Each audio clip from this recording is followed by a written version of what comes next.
মায়ের বোধনের আগে কিন্তু পুজো মুডে রয়েছে বাঙালি, আর আমরাও রয়েছি একেবারে পুজো মুডে।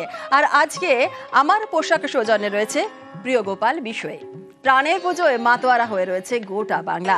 বৃষ্টির প্রকটের মধ্যে কিন্তু রাজ্য জুড়ে একেবারে উৎসবের মেজাজ। কলকাতা থেকে জেলা মণ্ডপে মণ্ডপে ভিড়। চতুর্থীর রাতেই কিন্তু মণ্ডপে মণ্ডপে একেবারে জনজোয়ার। সাবেক থেকে টিম ভিড় টানছে পুজো মণ্ডপগুলো। আর প্রথমেই আমরা এখন নজর রাখবো বেলেঘাটা 33-এর পল্লীর দিকে, কারণ বেলেঘাটা 33-এর পল্লী প্রত্যেক বছর নতুন নতুন চমক দিয়ে থাকে। থিমের লড়াইয়ের মধ্যেও কিন্তু এরা অনেকটা এগিয়ে থাকে, কারণ প্রত্যেকবার বিভিন্ন চমক দিয়ে থাকে। আর এবার কিন্তু রজত জয়ন্তী বর্ষ, থিম তাদের তিন শর্ত থিম। ঠিক কি আরো এই বিষয় নিয়ে জানবো, কথা বলবো। আমাদের সঙ্গে রয়েছেন আমাদের প্রতিনিধি অভিজিৎ চন্দ্র। সরাসরি চলে যাবো বেলেঘাটা 33-এর পল্লী প্রাঙ্গণ থেকে, অভিজিতের সঙ্গে কথা বলবো। অভিজিৎ, বেলেঘাটা 33-এর পল্লী প্রত্যেক বছর একটা চমক দিয়ে থাকে, আর এবছর তো একটু স্পেশাল ব্যাপারই থাকছে, কারণ রজত জয়ন্তী বর্ষ। এই মুহূর্তে বেলেঘাটা 33-এর পল্লীতে কি ছবি সেখানকার? বেলেঘাটা 33 পল্লী জুনেরা বলা যেতে পারে যেমন চমক শুধু নয়, চমকের সঙ্গে একটা অন্য ব্যতিক্রমী একটা মননের পরিচয় দেয়, যে কারণে এবার মানুষের মৌলিক অধিকার অন্ন, বস্ত্র, বাসস্থান এই তিনটিকে তারা তুলে ধরেছে মণ্ডপে। এবং তার সঙ্গে পদ্মশ্রী প্রাপ্ত চিত্রশিল্পীর যে গণেশ হালুই, সেই গণেশ হালুইকে তারা নিয়ে এসছেন এই পুজোয়। 90 বছরের এই শিল্পী গণেশ হালুইকে যেভাবে তারা পুজোয় এনেছেন, এবং এই গোটা ভাবনায় গণেশ হালুই এখানে প্রতিমা থেকে আরম্ভ করে গোটা মণ্ডপের ভাবনায় তিনি যেমন ছাপ রেখেছেন, তেমনভাবেই শিল্পী শিবশঙ্কর দাস তিনি গোটা মণ্ডপে শপিং মলের ট্রলি থেকে শুরু করে চাল ডালের বস্তা, বিভিন্ন জিনিস রাখার বয়াম, শস্য ভাণ্ডার এগুলোকে তুলে ধরেছেন। আর তাই দেখতে স্বভাবতই পঞ্চমীর দিন থেকেই মানুষের ঢল নেমেছে। আমরা একবার পুজো কমিটির যারা আছেন তাদের প্রত্যেকের সঙ্গে কথা বলবো। আপনার নাম? আমার নাম স্বাতী সাহা। তো এই যে অন্ন, বস্ত্র, বাসস্থান, এটা তো মানুষের মৌলিক অধিকার, এটাকে কেন হঠাৎ করে তুলে ধরলেন?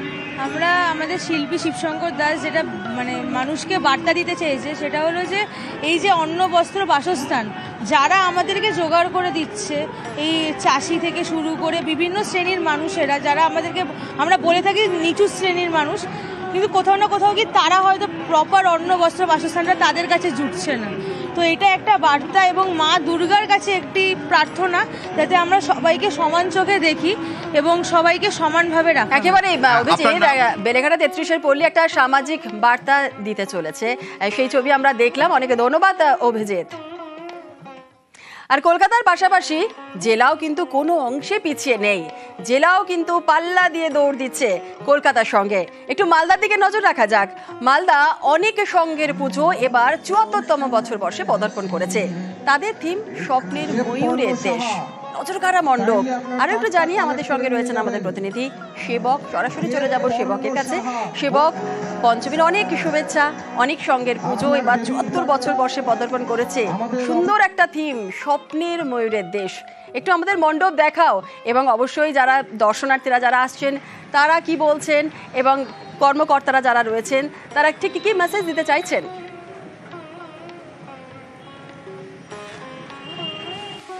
একদমই দেখো অনেক সঙ্গের পুজো নিয়ে যেটা গরম রয়েছে, পরিবর্তন করে কথা বলো।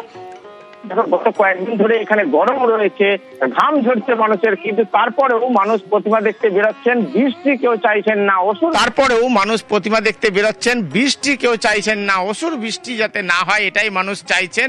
আর এখানে আমরা কিন্তু দেখছি যে গতকাল থেকেই মানুষজন আসছেন এবং মানুষজন এসে কিন্তু প্রতিমা দর্শন করছেন। আজকে যত সময় গড়াবে তত ভিড় হবে। আর অনেক সঙ্গের পুজো কিন্তু মালদহের অন্যতম গুরুত্বপূর্ণ পুজো।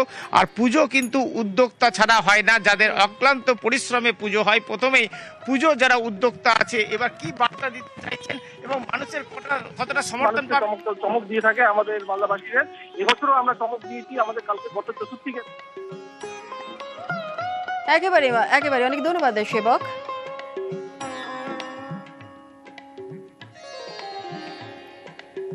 আর মালদা থেকে এবার সরাসরি চলে যাই ব্যান্ডেলের দিকে। ব্যান্ডেল বলাগড় সর্বজনীন দুর্গোৎসব 54তম বছর বর্ষে পদার্পণ করেছে এই পুজো। আর এই পুজোতে এবছরে এদের থিম ইতি তোমার মা। একেবারে অভিনব একটা থিম তারা নিয়ে এসেছেন।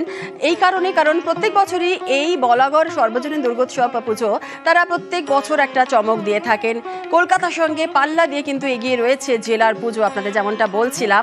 আর থিম ইতি তোমার মা, মণ্ডপ দেখেই বোঝা যাচ্ছে যে কতটা সুন্দরভাবে তারা মেসেজ একটা দিতে চেয়েছেন ইতি তোমার মা বলে। ব্যান্ডেল বলাগড় সর্বজনীন দুর্গোৎসবের পুজো দেখছেন, ৫৪তম বছর বর্ষে পদার্পণ করেছে এই পুজো, যার থিম ইতি তোমার মা। আর এদের মূর্তি, এই পুজো কমিটির মূর্তি একেবারে সাবেকে।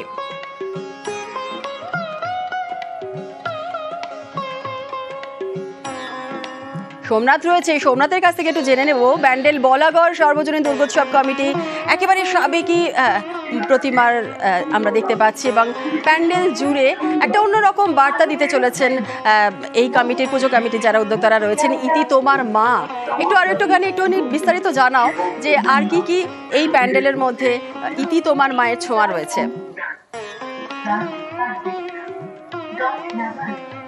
হ্যাঁ দেখো, তোমাকে দেখাবো যে ঘরে বসে দর্শকরা রয়েছে তারা আমাদের এই মণ্ডপকে দেখতে পাবে, যে মাকে নিয়ে এই মণ্ডপ, তারা যারা বলাগড়ের কমিটিরা রয়েছে, পুজো দুর্গাপুজোর কমিটি, তারা এই বলাগড়ের দুর্গাপুজোর মাকে নিয়ে ওনারা এই তুলে ধরেছে যে মা যে ঘরে বন্দি থাকে সেই বিষয় নিয়ে তুলে ধরেছে।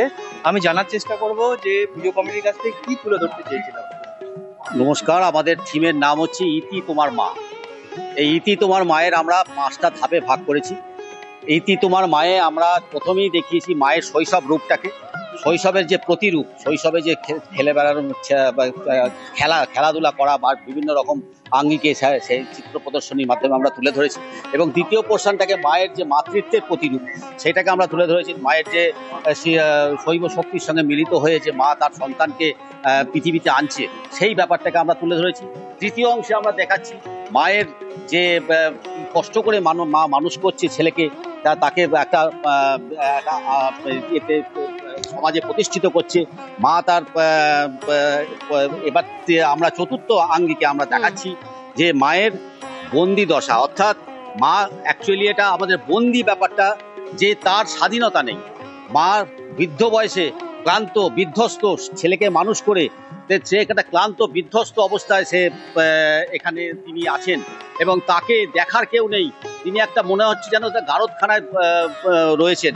হ্যাঁ, এইটা আমরা তুলে ধরেছি। মাতৃত্বের শেষ অবস্থাটা, ছেলে মেয়েদের মানুষ করার পর তাদের দেখাশোনার কেউ নেই, স্বামী হারা তিনি, তার ছেলে মেয়ের অবস্থার তিনি স্বাবলম্বী, অথচ তিনি তার ছেলের সহযোগিতা পাচ্ছেন না। এই ইতি তোমার মা একটা সামাজিক বার্তা এই পুজো কমিটি তারা দিয়েছেন। বেশ, অনেক ধন্যবাদ।